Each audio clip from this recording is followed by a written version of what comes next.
الحمد لله رب العالمين وبه نستعين على امور الدنيا والدين. اشهد ان لا اله الا الله وحده لا شريك له واشهد ان سيدنا محمدا عبده ورسوله لا نبي بعده.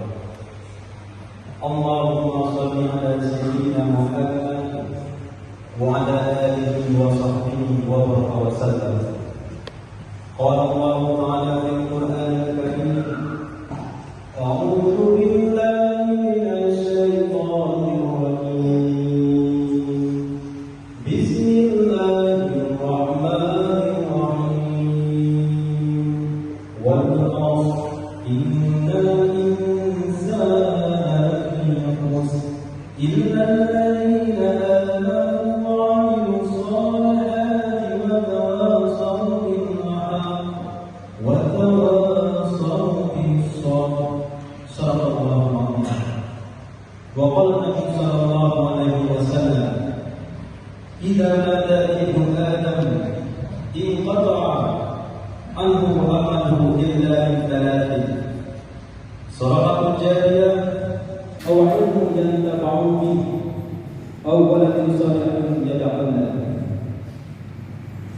Sidang jamaah yang dirahmati Allah Subhanahu wa taala. Rasulullah sallallahu alaihi wasallam bersabda, ketika seorang hamba Allah meninggal dunia, maka pupuslah segala sesuatu amalannya kecuali 3 perkara. Yang pertama, sedekah jariyah. Yang kedua, ilmu yang bermanfaat. Dan yang ketiga, anak yang soleh yang selalu mendoakannya. Dalam kesempatan ini, khatib ingin menyampaikan suatu kisah. Dalam suatu keluarga tersebut memiliki 3 orang anak. Anak yang pertama diberi nama Anis. Anak yang kedua diberi nama Harun.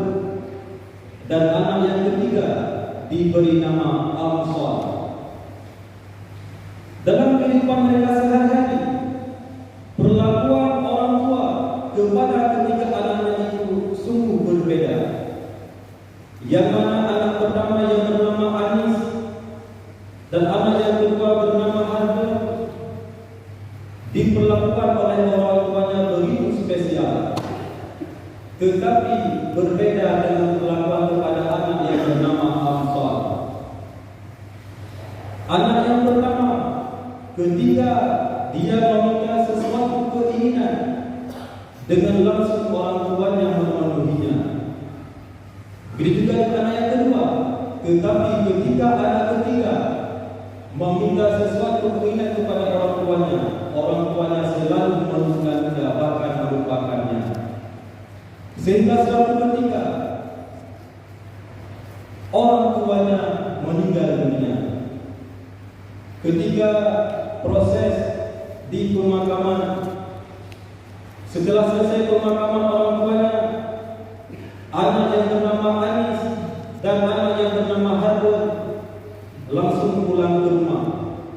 Tetapi anak yang bernama Amsal, dia masih menemani makam orang tuanya.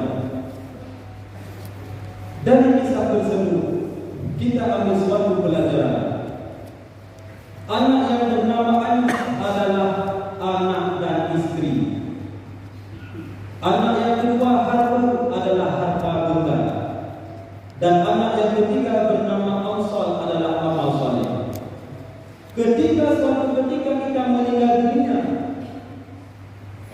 ketika kita diantar ke tempat pemakaman, anak dan istri setelah selesai proses pemakaman akan segera pulang. Harta benda akan tinggal di muka bumi ini. Keluarga kita mungkin akan sedih dengan waktu yang terbatas. Paling lama mereka sedih hati itu hari. Akan tetapi amal saleh akan menemani kita di hari pertama di alam kubur sampai hari kiamat. Oleh karenanya sidang jamaah Allah Subhanahu wa taala, Hari ini Allah masih memberikan kepada kita kesempatan hidup. Allah masih memberikan kepada kita sehat. Maka mari kita tingkatkan ubudiyah kepada Allah Subhanahu wa taala. Kita kerjakan segala sesuatu perintahnya dan kita tinggalkan segala sesuatu larangannya. Insya Allah kita akan mendapat ridha Allah Subhanahu wa taala.